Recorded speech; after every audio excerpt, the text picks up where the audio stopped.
অভিজিৎ শৰ্মা না বুলি অভিজিৎ শৰ্মা তেখেতে কোন হয় নো বাৰু আৰু ক'ৰ হয় আৰু কিমান শ বছৰৰ আগত এইখন অসমত আহিল অভিজিৎ শৰ্মাই অভিজিৎ শৰ্মা না বুলি অভিজিৎ শৰ্মা তেখেতে কোন হয় নো বাৰু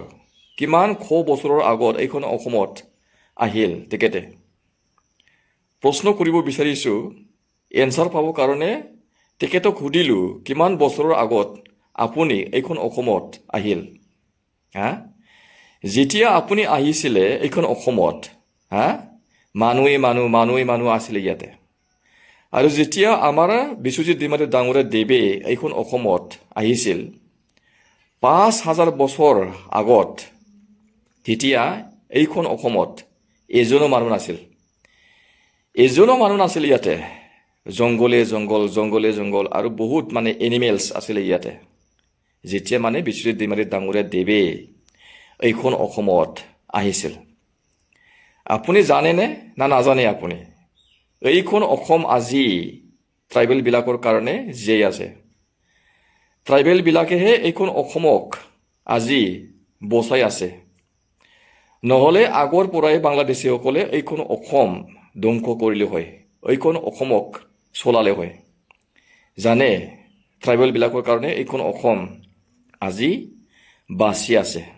নহ'লে আগতে ধ্বংস হ'লে হয় মাননীয় অভিজিৎ শৰ্মা আপুনি বিশ্বজিৎ দৈমাৰী ডাঙৰীয়া দেৱে অসম বিধানসভাৰ অধ্যক্ষ হোৱাৰ কাৰণে চকু জ্বলিছে নেকি আপোনাৰ মনটো বেয়া লাগিছে নেকি এজন ট্ৰাইবেল লিডাৰে অসম বিধানসভাৰ অধ্যক্ষ হোৱাৰ কাৰণে আপুনি ভাবিছে নেকি যে এজন ট্ৰাইবেল লিডাৰে আমাৰ অসমৰ অধ্যক্ষ হ'ল তেখেতৰ আণ্ডাৰত আমি কেনেকৈ চলিম হা আপুনি ভাবিছে নেকি এইটো আপুনি মানে ডাইজেষ্ট কৰিব পৰা নাই নেকি হা আপুনি হজম কৰিব পৰা নাই নেকি এজন ট্ৰাইবেল লিডাৰে যে অসম বিধানসভাৰ অধ্যক্ষ হ'ল আৰু এজন মানে ট্ৰাইবেল লিডাৰে অসম বিধানসভাৰ অধ্যক্ষ হোৱাৰ কাৰণে তাত বহাৰ কাৰণে অধ্যক্ষ পদত না সেই অসম বিধানসভা চোৱা হ'ল নেকি হা বেয়া হ'ল নেকি শুদ্ধ কৰিব লাগিব ইয়াৰ কাৰণে হা গংগা নদীৰ পৰা গংগা জল আনি পেলাই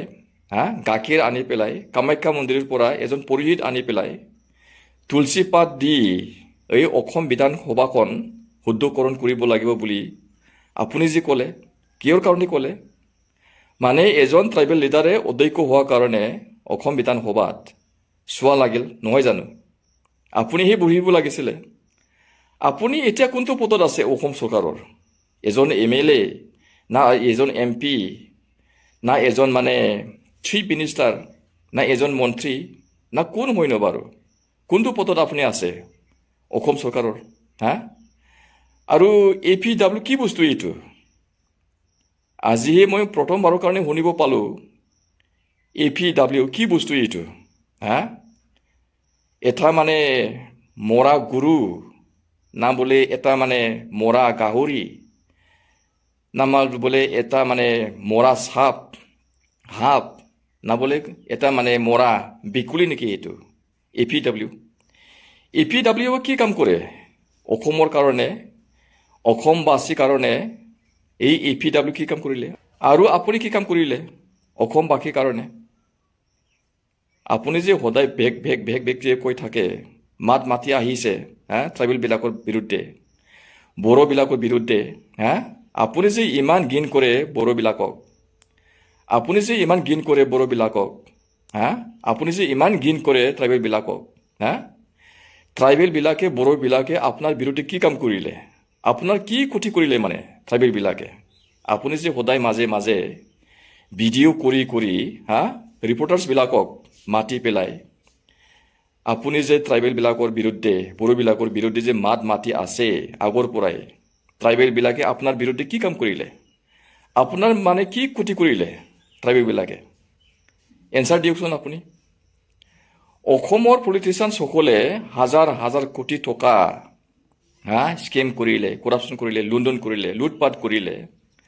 আপুনি নাম মেনশ্যন কৰি পেলাই আমুকে ইমান মানে হাজাৰ কোটি টকা লুণ্ডন কৰিলে, কৰাপশ্যন কৰিলে, স্কেম কৰিলে বুলি পেলাই আপুনি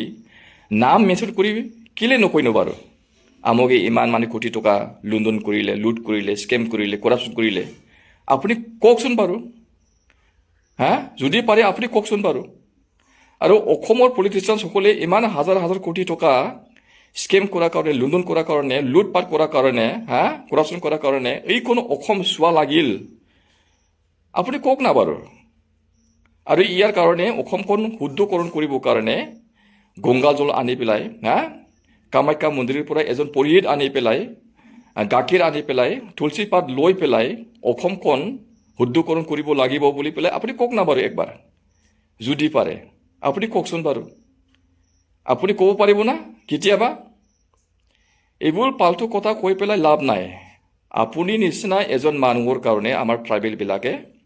আমাৰ বড়োবিলাকে, হে, আমি আসামত থাকিব নোৱাৰিম বুলি পেলাই বড়োলেণ্ড ডিমাণ্ড কৰি আছে আগৰ পৰাই আজিলৈ। আৰু ভৱিষ্যতো বড়োবিলাকে, ট্ৰাইবেলবিলাকে সুকীয়া ৰাজ্য গঠন কৰিবৰ কাৰণে আন্দোলন কৰি থাকিব। 50 বছৰে হওক বা 100 বছৰৰ মৰি হওক, হা, বড়োবিলাকে, ট্ৰাইবেলবিলাকে সুকীয়া ৰাজ্য পাবই, কোনো চিন্তা নাই, পাবই। যেতিয়া আমি সুকীয়া ৰাজ্য পাম, হা, আমি বড়োলেণ্ড পাম, তেতিয়া আপুনি সেই অসম বিধানসভাখন চলাওক। আপুনি অধ্যক্ষ হওক, আপুনি MLA হওক, আপুনি MP হওক, আপুনি মানে মন্ত্ৰী হওক এই অসম বিধানসভাৰ, অসমৰ, হা, আৰু আপুনি অসম বিধানসভাৰ অধ্যক্ষ হৈ পেলাই আপুনি অসম বিধানসভাখন চলাওক। তেতিয়া মানে চোৱা নালাগিব এই ট্ৰাইবেল এজন লিডাৰে অসম বিধানসভাৰ অধ্যক্ষ হোৱাৰ কাৰণে চোৱা লাগিছিলে। যেতিয়া আপুনি চলাব নহয়,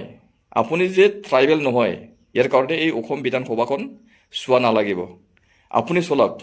সেই অসমৰ বিধানসভা আপুনি চলাওক, অসমখন আপুনি চলাওক। আৰু যেতিয়া আমি সুকীয়া ৰাজ্য পাম, বড়োলেণ্ড পাম, তেতিয়া আমি MLA হ'ম, আমি MP হ'ম, আমি মন্ত্ৰী হ'ম, আমি চিফ মিনিষ্টাৰ হ'ম, আৰু আমিয়ে অধ্যক্ষ হ'ম, হা। আপুনি সেইফালে চলাওক, আমি এইফালে চলাম।